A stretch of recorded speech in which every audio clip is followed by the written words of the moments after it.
안녕하십니까, 레필입니다.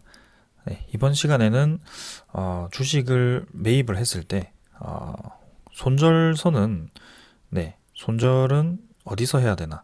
네, 주식을 했을 때 어, 항상 베스트하게 좀 매수를 하는 분이 별로 없을 겁니다. 사실 저도 그렇고 어, 손실을 보지 않고 무조건 샀을 때 올라가는 그런 경우는 거의 없다라고 보시면 되겠습니다. 그래서 매수를 했을 때도 좀 타이밍에 따라서 그 주가가 많이 움직이는데요. 그 타이밍을 좀 잘못 잡았을 때는 확실히 이제 큰 손해를 볼 수도 있는 그런 종목들이 많습니다. 네, 경험도 많이 해봤고요. 그래서 손절은 이제 어디서 좀 진행을 해야 되나 거기에 대해서 좀 얘기를 해보겠습니다. 네, 그래서 사실 제가 생각하는 이 손절선이라는 것은 어, 종목에 따라 좀 저는 다르다라고 생각을 하거든요. 네, 그래서 그 종목이 어디에 속한 종목인지, 어떤 테마의 종목인지, 어떤 소스를 가지고 있는지에 따라서 그 손절선을 좀 정해야 된다라고 생각을 합니다. 그래서 일단 어, 먼저 단타를 치는 분들 있죠. 네, 단기로 투자를 하시는 분들에 대해서는 뭐 손절 라인을 거의 필수로 잡고 계실 겁니다. 그런 분들이 이제 기술적으로 좀 손절 라인을 많이 정하실 거고요. 네, 그리고 좀 주식을 어, 많이 경험해보지 못한 분이나 그런 분들은 이제 하락이 좀 깊어졌을 때 좀 많이 불안해 하시고 좀 그런 식으로 진행을 할 겁니다. 그래서 거기에 대해서 어떻게 대응을 해야 되는지 좀 전체적으로 제 의견을 한번 말씀드리도록 하겠습니다.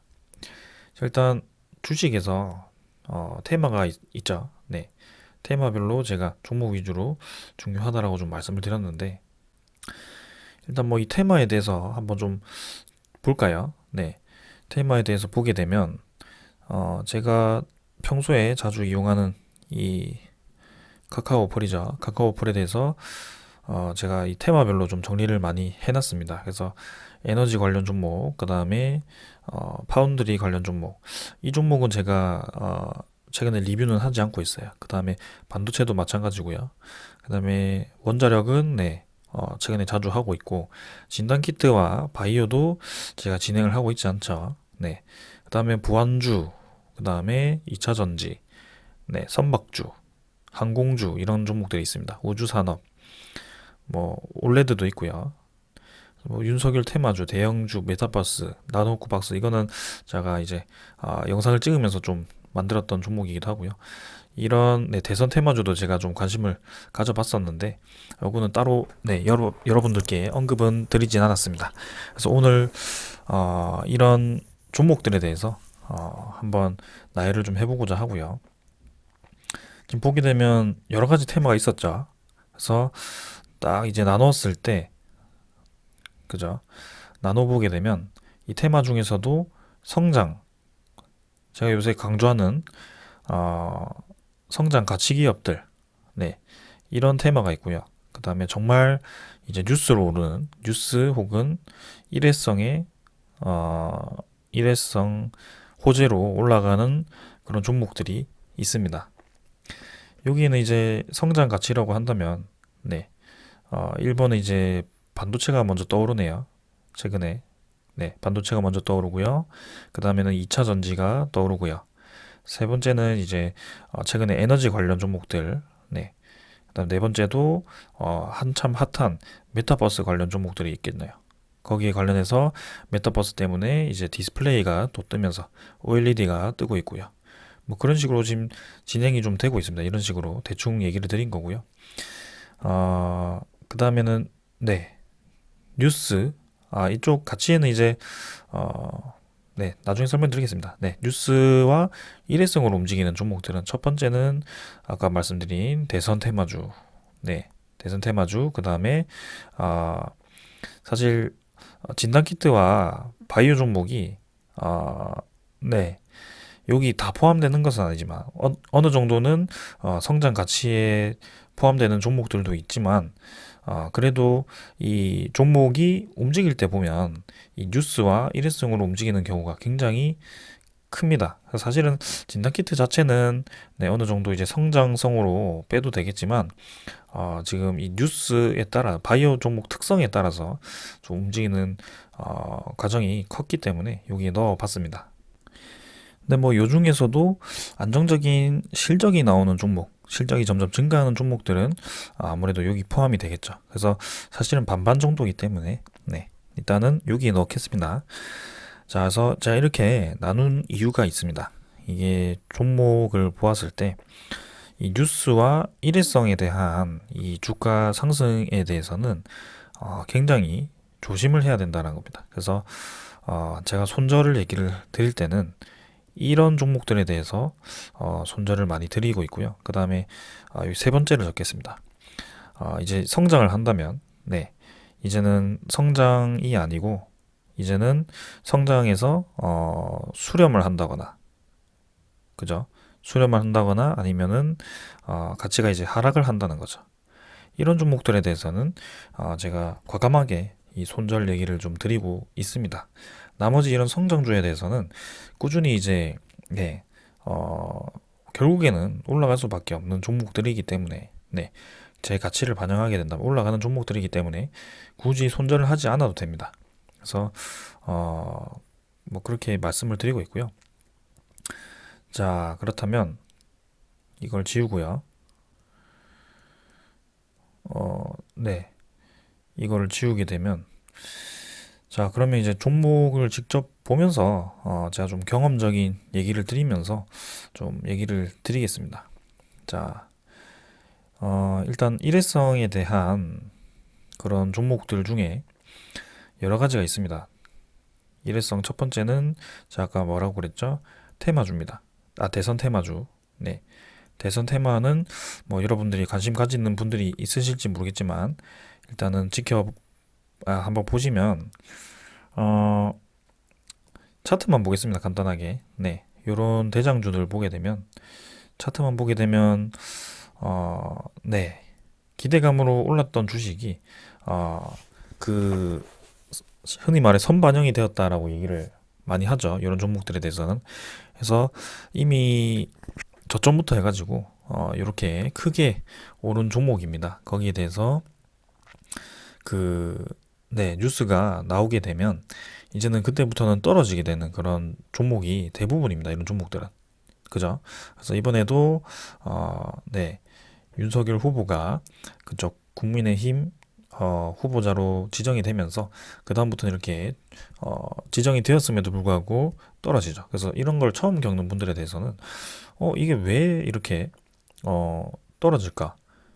네, 분명히 좋은 소식인데 왜 이렇게 떨어질까라고 생각하시는 분들이 많을 겁니다. 근데 이런 종목들은 확실히 네, 수익을 얻었을 때는 바로바로 나오는 게 좋고요. 웬만해서는 투자 안 하는 게 사실 좋습니다. 그래서 네, 손절 라인을 이럴 때는 정하는 게 맞고요. 이런 종목들에 대해서는 왜냐하면 한번 시세가 끝나고 나면 되돌릴 수 없는 경우가 많습니다. 네, 근데 얘 같은 경우는 그래도 주기적으로 좀 튀어 오르면서 이렇게 한 번씩 시세를 주긴 하지만 굉장히 위험한 종목 중에 하나라는 거. 네, 그래서 이런 네, 제가 항상 끊는 그런 캔들을 이어버리는 그런 저항선과 그다음 지지 라인을 그었을 때 그 지지 라인이 이탈했을 경우에는 혹은 좀 그 뉴스 이후에 크게 하락하는 그런 패턴이 나왔을 경우에는 좀 과감하게 네, 잘라내는 것이 맞습니다. 네, 그래서 이런 대표적인 종목들이 있고요.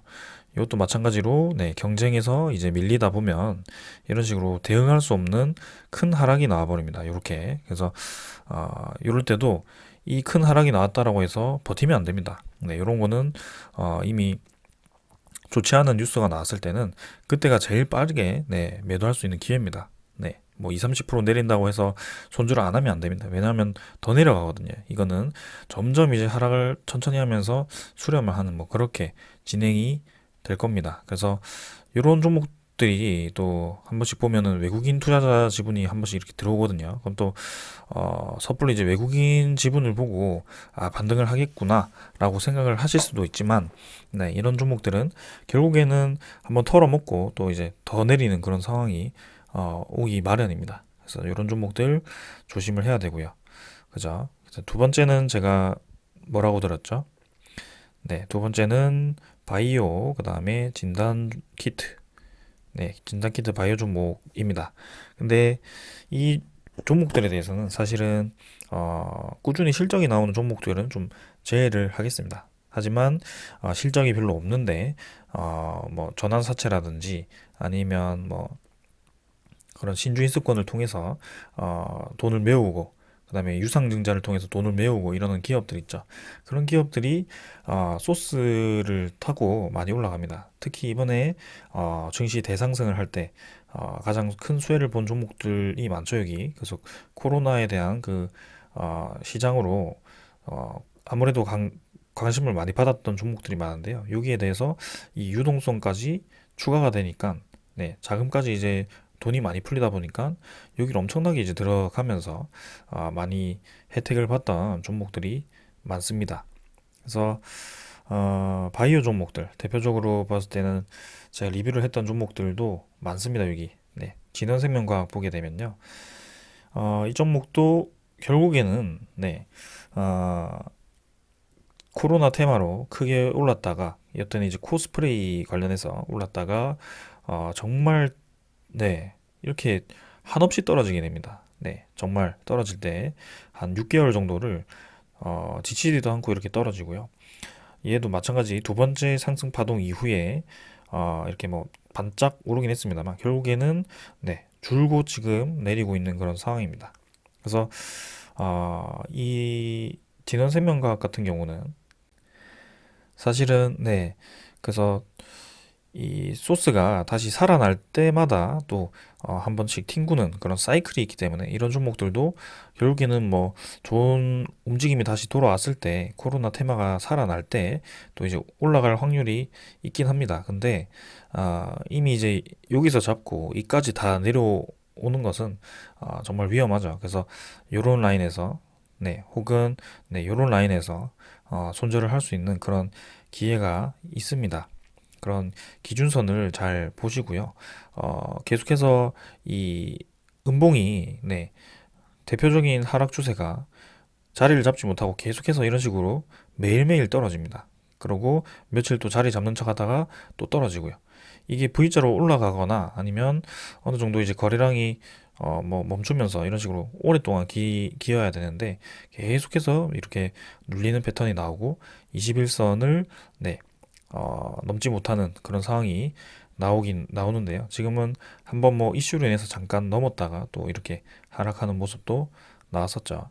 그래서 결국에는 이런 바이오 종목들, 뭐 신풍제약 이런 것도 경구용 치료제로 많이 관심을 받았던 아주 크게 올랐던 종목 중에 하나인데요. 지금 고점 대비해서 지금 5분의 1, 5분의 1이죠. 네, 거의 금액이 5분의 1 토막이 났습니다. 1,000만 원 투자했으면 200만 원 남았죠. 네, 그 정도로 지금 심한 하락을 보이고 있고요.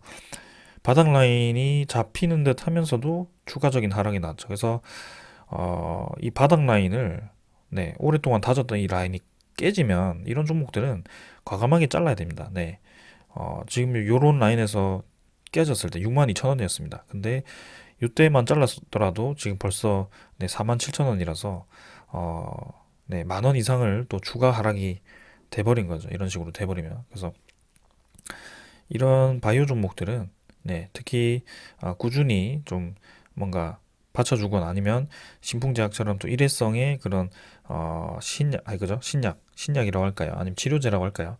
그런 거에 대한 이슈에 의해서 너무 크게 움직이는 종목들은 굉장히 위험합니다. 그래서 네, 웬만해서는 좀 그 수익도 중요하지만 그만큼 리스크도 크기 때문에 빠르게 손절을 해야 된다. 그래서 리스크 큰 종목들은 손절이 필수입니다. 사실은. 네. 그다음에 뭐 진단 키트도 사실은, 네, 제가 오래전부터 좀 지켜봤던 종목들이고요. 사실 뭐 손절해야 될 종목들은 요 밑에 좀 몰려 있습니다. 네. 이 윗종목들은 사실 액세스바이오도 좀, 네, 제가 얘기를 드리다가 손절을 권유를 했고요. 근데 이 중에서도 어느 정도 이 진단키트 이외에 사업을 하고 있는 종목들이 있습니다. 몇 개. 그리고 휴마시스 같은 경우는 셀트리온과 합작이기 때문에 ST바이오센서는 또 이제 MSCI 편입도 됐고요. 최근에 언급은 드리고 있지는 않지만 제가 이렇게 체크 표시한 요 다섯 종목 정도가 그래도 좀 반등의 여지가 있다라고 보여지고요. 네, 그래서 이런 종목들도 사실 시젠 같은 경우도 네, 거의 뭐 상승 없이 계단식으로 계속 하락을 하고 있습니다. 그래서 이미 6만 원대 요때 추가 하락을 했을 때 제가 아마 손절 신호를 드렸을 겁니다. 그때도. 그래서 지금도 5만 원대에서 벗어나지 못하고 있는 상황이고요. 그 다음에 뭐 분기 배당 주긴 하지만 결국에는 코로나가 이제 위드 코로나 시대가 오면서 뭐 진단키트도 중요하긴 하지만 코로나에 대한 그 위기감이 좀 벗어나다 보니까 실적주의주로의 이 수급이 이동을 하고 있는 겁니다. 그렇기 때문에 상대적으로 바이오 종목이라든지 진단 종목이 관심을 못 받는 게 사실이고요. 그래서 이 랩지노미스 같은 경우도 네, 어느 정도 꾸준히 실적이 나오고 있긴 하지만 그 키트에 대한 좀 그죠?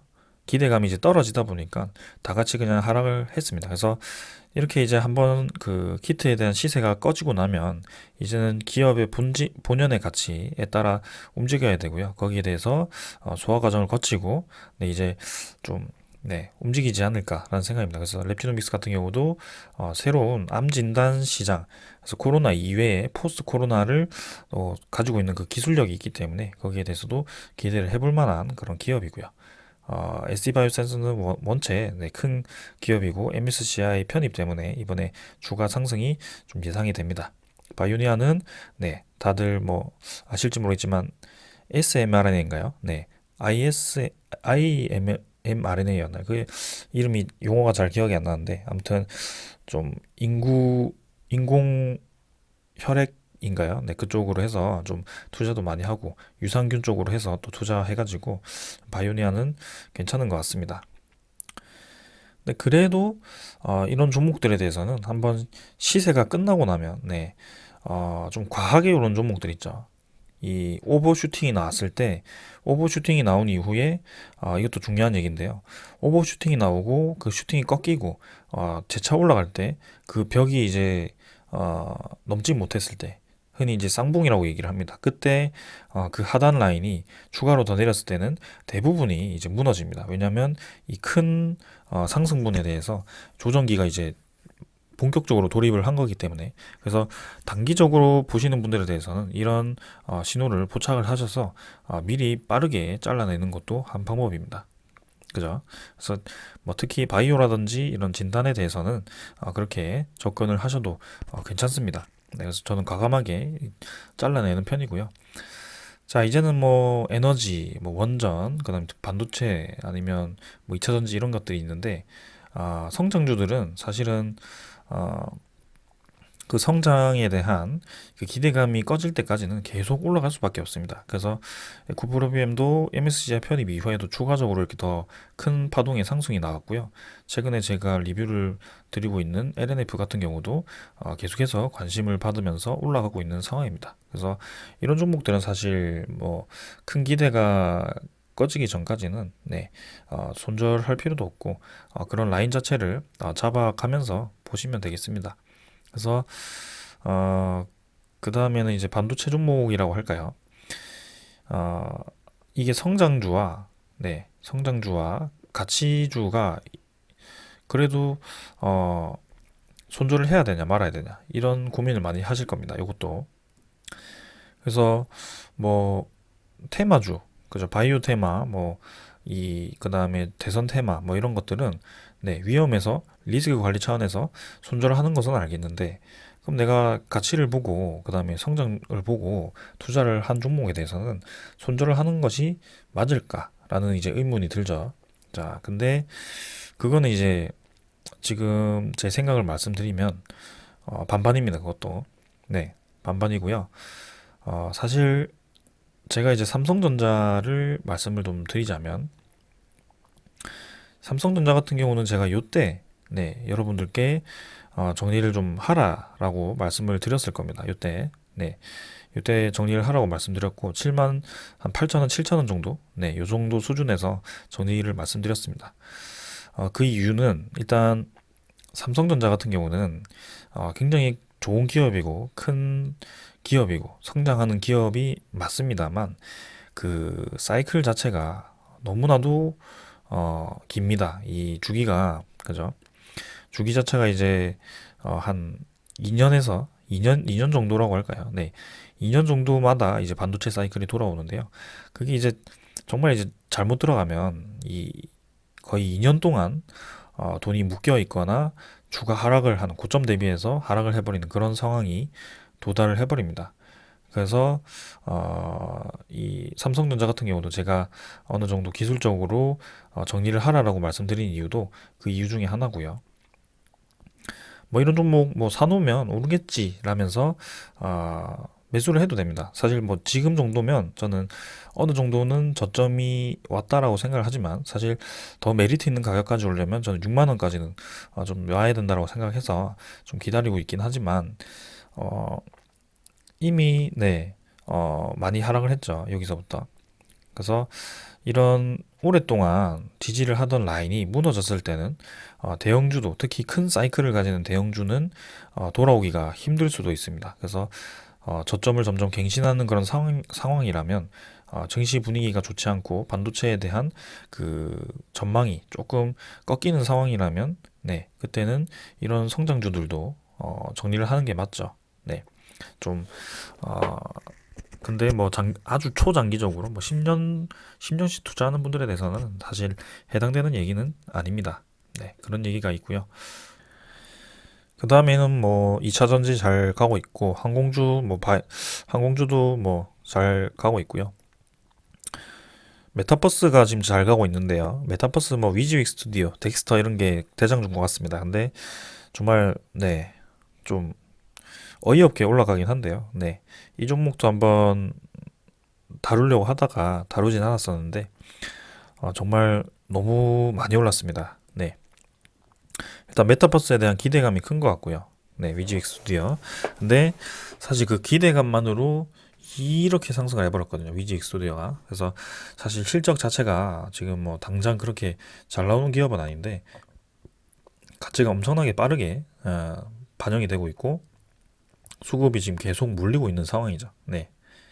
근데 아까도 말씀드렸다시피 이런 종목들이 대시세가 끝나고 나면 한번 꺾이는 것은 사실이고요. 그 꺾이는 지점에서 다시 올라갔을 때 그 고점을 회복하지 못하고 추가적인 하락이 나온다면 이제 그 바닥 라인이 형성이 되고 여기서 더 떨어진다면 그때는 단기적으로는 잘라낼 수 있는 기회다. 하지만 이게 성장주고 가치주라면 어느 정도 이제 이런 뭐 이평선들, 네, 지지 라인까지는 지켜보다가 추가 매입을 하거나 아니면은 그때도 더 벗어난다면 뭐 떨어지는, 네, 그러니까 정리를 해버리는 그런 방법도 있습니다. 네, 그래서 결국에는 바이오와 뭐 이런 일회성의 종목들은 과감하게 잘라낸 것이 맞지만 이렇게 이제 앞으로 사업이 커질 것 같고 성장성이 예상이 되고 그런 종목들에 대해서는 한 번 더 기회를 리스크를 안고 한 번 더 기회를 가져가는 것도 저는 괜찮다라고 생각을 합니다. 그래서 이런 성장주와 대표적인 뭐 네, 가치주를 좀 본 것 같고요. 어, 제가 오랫동안 리뷰를 좀 하다가 여러분들께 손절을 얘기한 종목 중에 하나가 또 이제 HMM이 있죠. 네. HMM도 사실은 그 기준을 제가 말씀을 좀 드리겠습니다. 지금 26,850원까지 좀 떨어져 있는 상황이네요. 자, HMM 같은 경우도 일단 가장 큰 이유는 이 대형주에 대한 그런 사이클을 네, 제가 인지를 많이 했었습니다. 첫 번째는 MSCI 편입과 그 다음에 이 SCFI라고 해서 운임지수가 많이 올라가면서 이렇게 급등을 했던 종목 중에 하나인데요. 아까도 말씀드렸다시피 네, 이렇게 한번 큰 대시세가 나오고 꺾이고 이제 올라갈 때 그 고점을 채 넘지 못하고 다시 한번 떨어진다라는 것은 이제는 고점이 낮아지면서 하락 추세로 전환이 될 수 있는 그런 지점이다라고 생각하시면 되고요.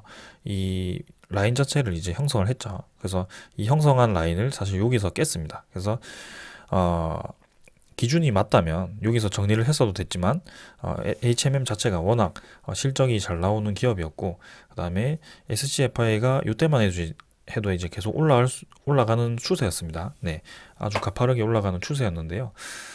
그래서 한 번 더 여기서 지켜봤었죠. 그래서 여기서 이제 이평선 라인 지지 여부를 보면서 진행을 했었는데 21선 추세가 또 들리지 못하고 바로 이제 또 쌍바닥 위치까지 또 주가를 횡보를 시킵니다. 여기서 좀 이제 거래량이 실리면서 음봉이 나오기 시작하죠. 그러니까 이런 마지막 바닥 라인까지 이렇게 뚫렸을 때는 그냥 과감하게 정리하는 것이 맞다. 이렇게 말씀을 드리고 있습니다. 네. 그래서 대표적인 예 중에 하나고요. HMM이 내려가는 이유 중에 하나는 지금 실적이 나쁘기 때문이 아닙니다. 3분기, 4분기는 분명히 잘 나올 겁니다. 근데 이 3분기, 4분기가 잘 나온 이유 중에 하나가 SCFI였고, SCFI가 1분기, 2분기 때만 해도 이게 계속 올라갈 거라고, 3분기, 4분기 때도 계속 올라갈 거라고 예상이 되었기 때문에 어느 정도 미리 반영이 되었고, 그 주가가 올라가는 와중에 이제 SCFI가 이 정도면 이제 물류 해소가 내년쯤에는 진행이 될 수도 있겠다. 그래서 SCFI가 이제는 수렴을 하면서 하락할 수도 있겠다. 이런 이 시장이 이제 예상이 되고 있기 때문에 지금 이 지점이죠. 그래서 이 시장이 예상이 되고 있기 때문에 이렇게 미리 선제적으로 하락을 한 겁니다. 그래서 아무리 대형 주고 실적이 잘 나오고 한다라고 해도 이게 한번 사이클을 잘못 들어가시면 1년, 2년이 지나갈 수도 있기 때문에 그런 아주 큰 사이클을 가지고 움직이는 종목들에 대해서는 손절을 하시는 것도 좋습니다. 네, 큰 비중이 들어갔다면요. 네. 그래서 이런 종목들은 월봉 추세로 보는 것이 맞다라고 보여지고요. 분명히 SCFI가 올라갔다가 횡보를 하다가 이제 떨어지기 시작해서 저점을 딛고 반등하는 시점이 있을 겁니다. 이런 라인이 이제 HMM을 다시 매수할 수 있는 좋은 기회가 될 수 있다는 거죠. 네. 그죠? 반도체도 마찬가지입니다. D램 관련해서 삼성전자, 뭐 SK 하이닉스 막 올라가다가 또 이제 D램이 이제 가격이 내려가기 시작하니까 그때부터 이제 떨어지기 시작했죠. 이미 많이 떨어졌습니다. 그래서 D램 가격이 반등하기 시작하는 이 지점이 삼성전자와 네, SK 하이닉스 등이 반등할 수 있는 그런 기회입니다. 네. 그런 사이클을 가진 종목들도 사이클이 만약에 내가 고점 주가가 다 올라 선반영이 되었을 때 네, 고점 라인에서 그 이제 성장 전망이 좋지 않을 때 들어간다면 손절을 하시는 게 맞다.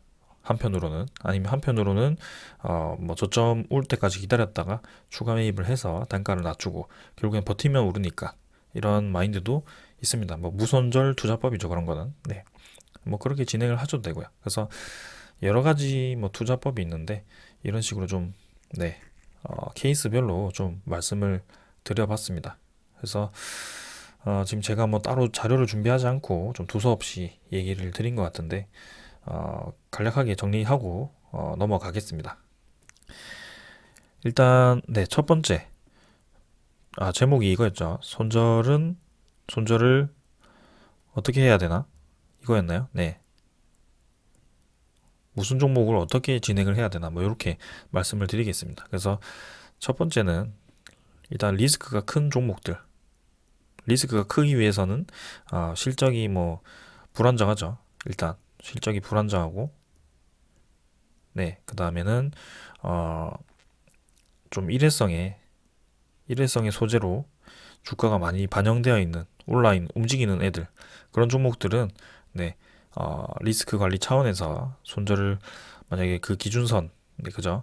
뭐 이렇게 막 형성을 했을 때 이런 기준선을 벗어났을 때는 손절을 고려해도 된다. 근데 그런 게 또 이렇게 쭉 떨어졌다가 또 올라오는 경우도 있는데요. 사실 이렇게 트레이딩 관점에서 투자하면 정말 힘들더라고요. 네, 저도 해봤습니다. 근데 그래서 웬만하면 이런 종목들은 투자를 안 하는 게 저는 맞다라고 보여집니다. 자, 그 다음에는 두 번째는 네, 실적주, 그 다음에 성장주도 손절을 해야 될 때가 있다. 그게 뭐냐? 아주 큰 사이클, 그죠? 큰 사이클을 가진 이런 종목들 있죠. 성장하긴 하지만 아주 긴 사이클을 가진 종목들, 이런 종목들이 꺾이기 시작하는 지점, 이 지점, 그죠?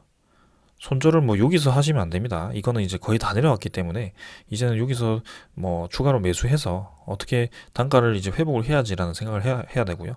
이미 여기서 손절하는 것은 좀 소용이 없습니다. 그래서 요런 라인 어깨 정도에서 털어내는 것도 맞다. 왜냐하면 기회비용을 생각했을 때 이 기간이 굉장히 상대적으로 길고 그다음에 그 사이클 자체가 돌아오기가 지금 한참 시간이 걸리기 때문에 거기에 대해서는 어느 정도 손절하는 것이 맞다. 그래서 손절을 하더라도 이런 종목들은 다시 한번 반등할 수 있는 그런 자리가 만들어지기 때문에 그런 큰 사이클을 지켜보면서 대응을 하면 된다. 뭐 이렇게 크게 두 가지로 말씀을 드리도록 하겠습니다. 사실 뭐 이렇게 얘기를 드려서 뭐 리스크가 큰 종목들 뭐 바이오 이런 게 정말 안 좋구나라고 하실 수도 있지만 사실 바이오 종목들도 어느 정도 사이클이 있긴 합니다. 근데 그 종목은 너무 대응하기도 힘들고요. 네. 그래서 웬만해서는 네.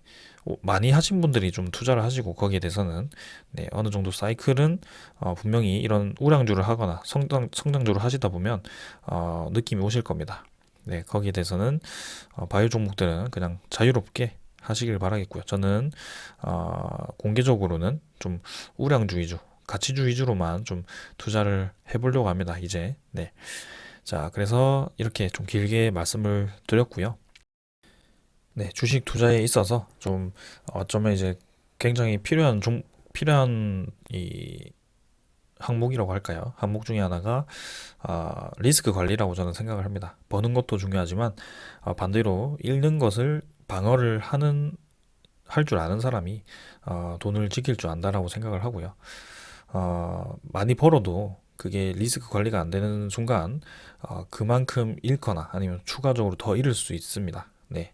그런 그런 경우가 있기 때문에 항상 리스크 관리 차원에서 이 관점을 가지고 투자를 하시고 그 다음에 가치와 성장주 위주로 투자를 하시면 결국에는 자산이 불어날 겁니다. 천천히 지금 뭐 조금씩 매년 손해 보지 않고 퍼센트로 뭐 10% 이상 버시는 분들에 대해서는 정말 잘 하고 계십니다. 지금은 네.